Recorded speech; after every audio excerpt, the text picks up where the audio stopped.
بطل افريقيا المغرب 2025 وصلنا لمرحله حاسمه.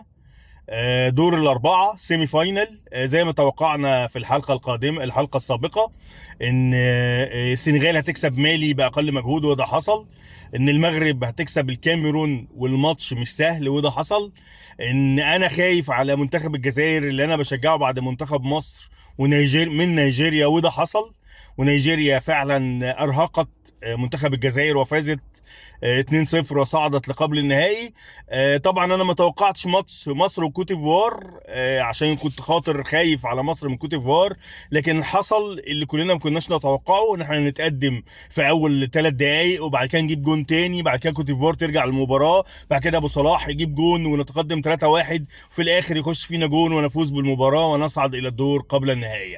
طبعا الدور قبل النهائي هو يعتبر سيمي فاينل كاس عالم او كاس اوروبا، مش كاس افريقيا. يعني احنا بنتكلم في نيجيريا والمغرب.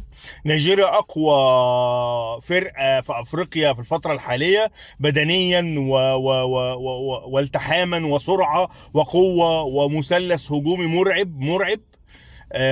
وامام المغرب اللي هي من اقوى فرق العالم، مش من اقوى فرق افريقيا، في ملعبها وفي ارضها وفي وسط جمهورها. سيمي فاينل خطير عالمي. انا مش عارف الحقيقه اتوقع، وكنت من الناحيه العاطفيه بقول المغرب هتكسب، انما من الناحيه الواقعيه والبدنيه والتكتيكيه نيجيريا تكسب. يعني فانا شايف ان المباراه دي 50-50. مباراه مصر والسنغال طبعا من الناحيه الاخرى نتمنى التوفيق لمنتخب مصر والصعود الى النهائي والفوز بالبطوله ان شاء الله باذن الله.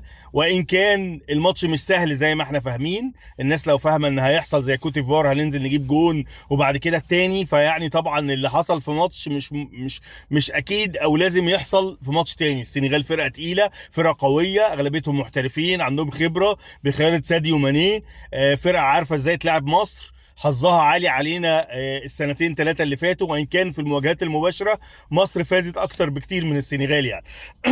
اتمنى الفوز والتوفيق لمنتخب مصر ان شاء الله باذن الله.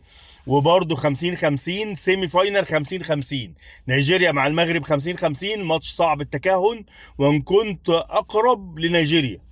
وماتش مصر والسنغال 50-50 وان كنت اقرب الى مصر ان شاء الله باذن الله.